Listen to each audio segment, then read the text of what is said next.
नमस्कार दोस्तों। आज हम आपको शीतला माता के व्रत की एक पौराणिक कथा सुनाने जा रहे हैं। एक समय की बात है।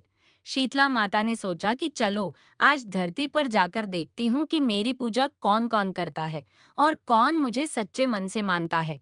ऐसा विचार करके शीतला माता धरती पर राजस्थान के एक छोटे से गांव में आई। माता शीतला गांव की गलियों में घूम रही थी।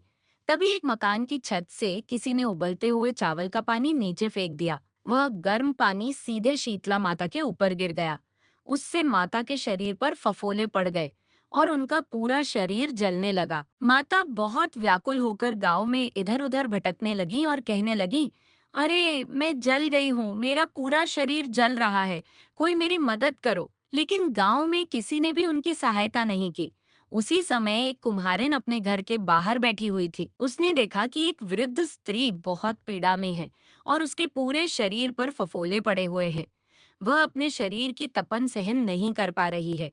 ये देखकर कुम्हारिन को बहुत दया आई। उसने तुरंत एक करवे से ठंडा पानी उस वृद्धा पर डाला और बोली, माँ, मेरे घर में रात की बनी ठंडी राबड़ी और दही रखा है, आप उसे खा लीजिए। जब उस वृद्धा ने ठंडी राबड़ी और दही खाया, तो उनके शरीर को बहुत ठंडक मिली। फिर उन्होंने कुम्हारिन से कहा, बेटी, मेरे सिर में बहुत दर्द है, जरा देख तो।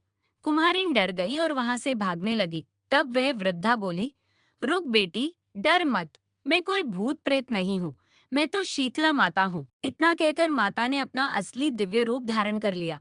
माता के दर्शन करके कुम्हारिन की आंखों से आंसू निकल आए। वह हाथ जोड़कर खड़ी हो गई।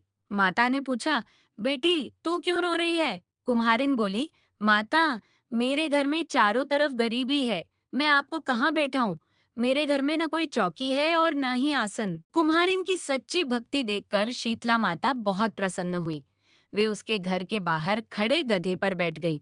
एक हाथ में झाड़ू और दूसरे हाथ में डलिया लेकर उन्होंने कुम्हारिन के घर की सारी दरिद्रता को झाड़कर डलिया में भर लिया और दूर फेंक दिया। फिर माता बोली, बेटी, मैं तेरी सच्ची भक्ति से बहुत प्रसन्न हूँ। अब तो जो भी वर मांगना चाहती है मांग ले। कुम्हारिन हाथ जोड़कर बोली, माता, आप इसी गांव में निवास कीजिए। जैसे आपने मेरे घर की दरिद्रता दूर की है, वैसे ही जो भी व्यक्ति फाल्गुन मास की अष्टमी को सच्चे मन से आपकी पूजा करे और आपको ठंडा जल तथा ठंडे भोजन का भोग लगाए, उसके घर की दरिद्रता भी आप दूर कर दे। माता ने कहा, तथास्तु। फिर माता बोली, बेटी, इस करवे का जल अपनी झोपड़ी पर छिड़क देना।